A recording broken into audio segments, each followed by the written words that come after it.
All right, today we're live out here at the Manchester After Dark. I got here my special guest, Michelle Morales. I'll let her introduce herself. Hi, Michelle Morales.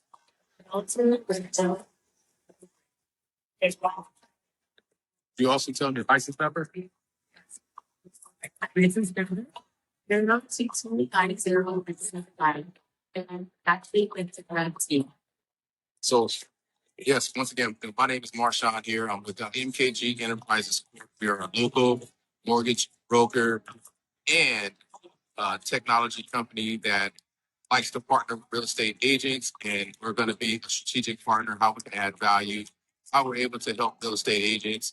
We're the kind of company and loan officers where when you have those turned down deals, give us those turned down deals so we can maybe, see what we can do to help your borrower, help your referral client. So, it's after 5 right now on a Friday night. And what would you do with your current lenders? A lot of people don't like to change lenders, don't like to break up those old relationships and habits. But if you had someone that called you, said that, hey, I want a pre-approval tonight, we're going to get you that pre-approval tonight. So by tomorrow morning or the same day pre-approvals, even on a Friday. We're not a Monday through Friday company. We actually work 7 days a week. But Michelle, tell them about you. How did you get into the real estate business? So what made you want to be a real estate agent? Actually working like I just getting motivated and encouraged. I see. And so myself, I don't really favor numbers, but I do like properties, having a pretty big conversations with people. So I'm able to go with, do my best. So one of the things that I want to bring out that, some of the industry updates, highlights, and talks, we're going to be talking about the Vantage score. And so a lot of people don't know about the Vantage score. So that was a real big change. And so Vantage score is a little bit different than a FICO score. So what Vantage score does, it takes the trended data over a 24-month period, and you can use your rent payments, you can use your cell phone bills, you can use your PG&E payments, you can use your auto loan payment, any kind of bill that you've been making a payment on for 3 months consistently. That's the difference between Vantage and FICO. So you might have a 580 FICO score, but Vantage you might have a 620. But they're gonna do a haircut, and what a haircut is like you're getting a cut.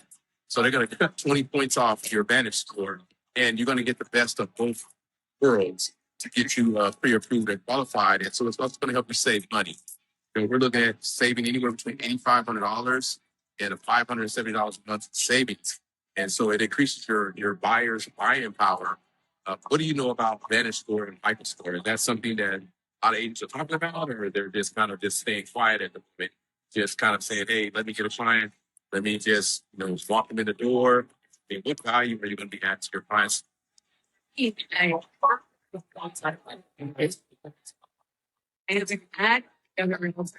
haven't heard another culture, but that doesn't mean that it's high. And maybe I need to try my best and take it, give as much information as I have.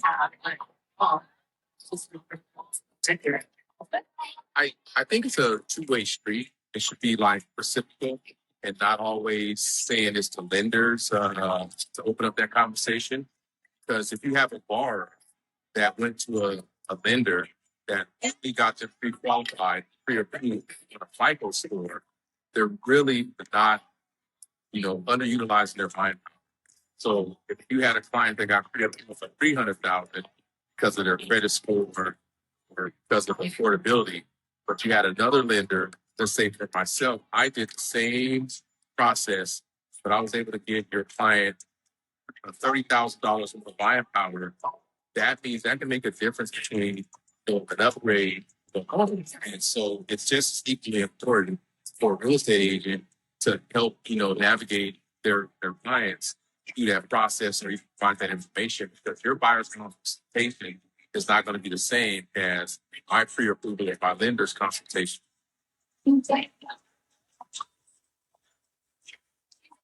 Don't tell me that you lost words. No, don't tell me the cat got your tongue here.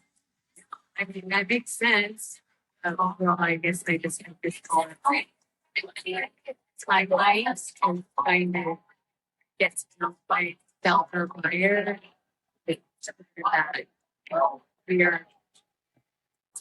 We're on the same page.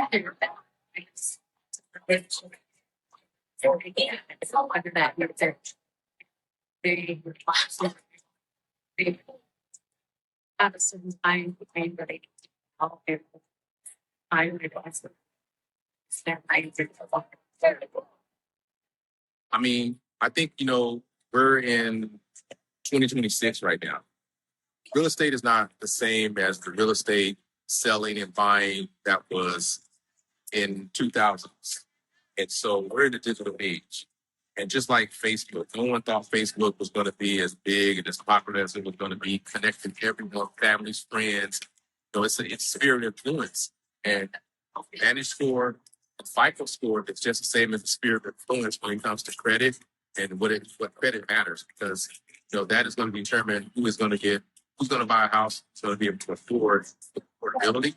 And I think that's really an important conversation, not just at the table, but also in the consultation, whether it's on the buying side or on the lending side, the pre-approval side.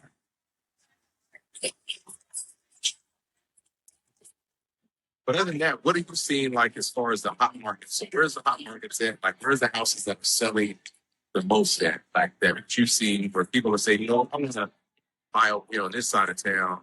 It's worth the night. It's that high. A lot of very contentious. Either buy.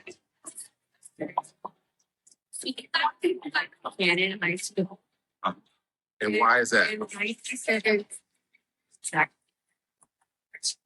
It's the boxes first. Districts. Okay. And family.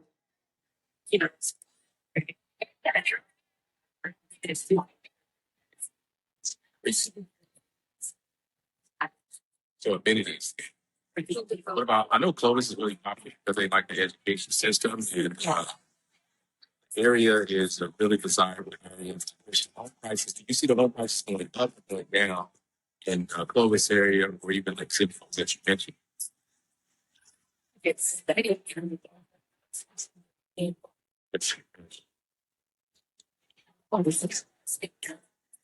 down. I see. But what about any challenges with your buyers? Do you see them maybe a little hesitant? I always say that people are saying the interest rates are high right now. One of my favorite sayings is that you marry the house and you date the rate. It's almost like a relationship, but marrying a house because that's what you're committed to.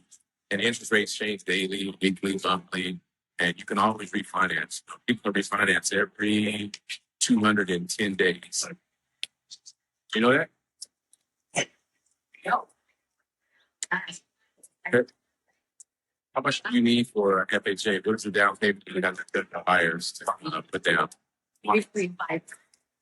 What about conventional? So what is the difference if you want to tell the audience, because they might be curious to know, what am I going to know? It's not about how long you get in the business. It's about what's done.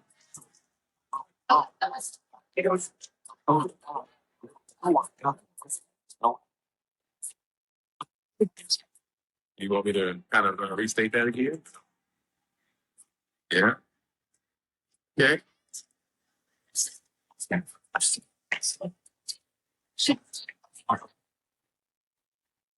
So let's talk about the equal down payment. What do you know about that?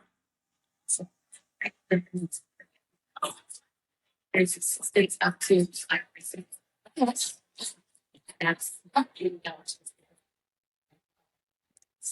So dollars too. That's a big deal.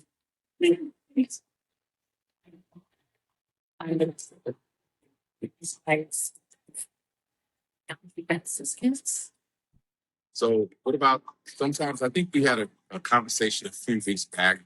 There was a lady that applied for down payment assistance, but she wanted to stay up on waiting list. It's like the lottery. So your chance to win the lottery is like 1 in 1 million.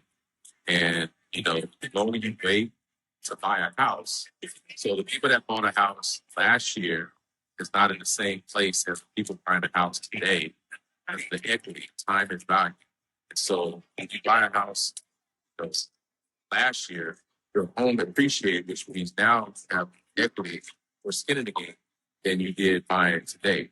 So what is your thoughts on that particular person that say, well, I'm waiting on the lottery pick, then take the equal down payment that doesn't have any income limits. There is no waiting list, minimum qualifications, doesn't control by AMI, which area median income.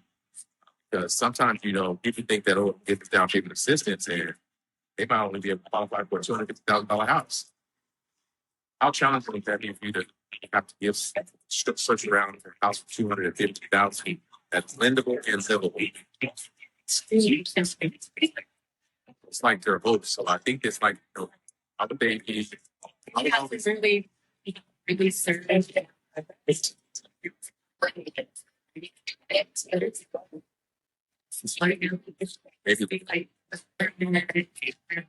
Maybe downsize, maybe into like apartment condo. Yeah. The thing with that, it's not into space.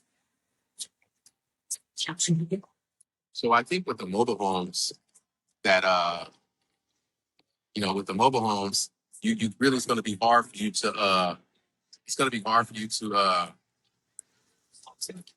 get it's gonna be hard in a mobile home because basically mobile homes are really hard to lend on because you can only if you don't own the land and the building, then most lenders don't give you a loan on the home. So those are difficult situations. Well, I guess it just depends on how bad they want it. It's hard to pay. They want to.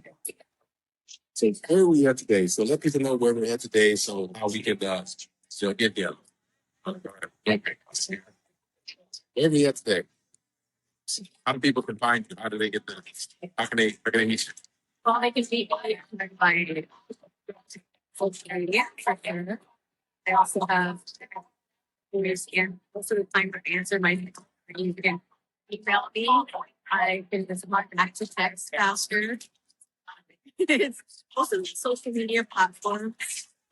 It's very accessible. I have QR so you can submit kind of section and I'll be like just find that answer from it. I'm hard to find it. We're gonna be like the hippest lender and real estate agent. You see, look at this. We got grooves and moves. So this is how we groove and move with you in your loan. Guy.